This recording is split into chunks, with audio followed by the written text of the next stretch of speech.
All right, everybody. I wasn't expecting to have another video this quick, but I said that I would try to do a video when I got all this cut and beat up like it's supposed to be. And so I wanted to show you this and go over one of the almost mistakes that I made. It wound up working out, but you can see that when you cut it, obviously you got extra material sticking out. When I had originally trimmed these fenders, I can show you over here on the passenger side. When I had trimmed this to this length, there was actually a little bit more of this sticking down, and I had cut it off so that I wouldn't have to worry about any scrubbing when I took it for the test drive.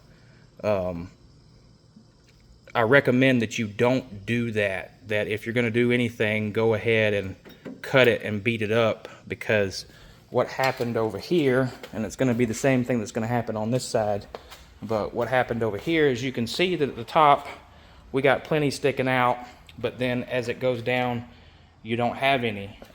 We wound up not being too short. It wound up being basically perfect, but if you cut too much off, you're going to be too short here, and then you're going to have to do extra work, and you don't want to do that. So don't trim anything off of the fender well. Only cut your slits all the way around and beat it up, and then you can do like I did here, which is the same thing Maier did in their video. You can tack weld it all the way around, cut off the excess, and then you can decide whether you want to try to weld this all the way up. But when you get your fiberglass on there, you're just making sure that you're sealing all these gaps so that you can't get any water into the car. I'm probably not going to do any more welding on it unless I cut into some of the tacks when I cut the excess off. I may have to do a few more tacks just to hold it in place. You don't want these things loose. You want this body, everything tight, so make sure that you do weld it good, but you don't have to weld like all the way across if you don't want to. You can see underneath how it winds up looking, and so you wind up with basically a flat section across here, where originally this come flat and it curved down like this. Now you can see we got all that extra fender well room, and everything kind of makes sense as to how far we had to cut it now. I think it turned out pretty good. Like I say, I'm going to cut off the access, make sure everything is welded good. I don't want any of this stuff to be able to break loose down the road and wind up having to fix it later. So that is important, to make sure that you get this fender well welded good to the body of the car, where it's not going to be moving around and cause things to possibly crack down the road. But that's where we're at. I just wanted to do a quick update on that.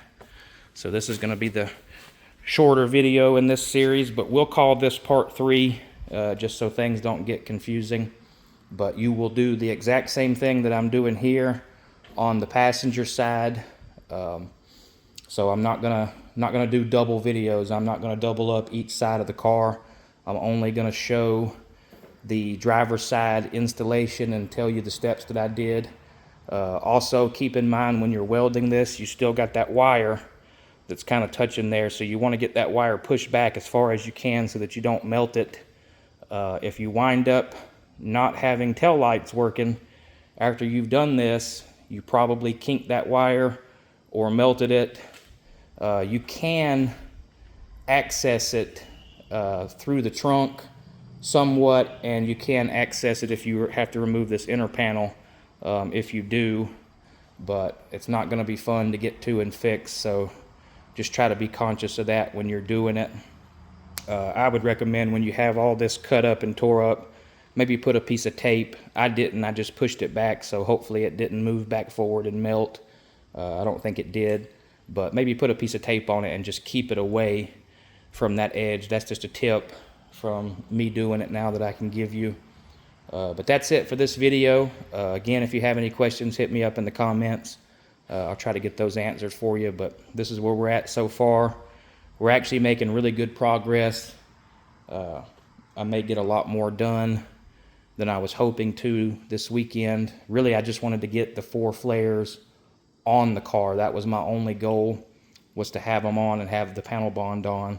But who knows, I may even wind up with some body fill or fiberglass, but we'll see. I'm not going to rush it.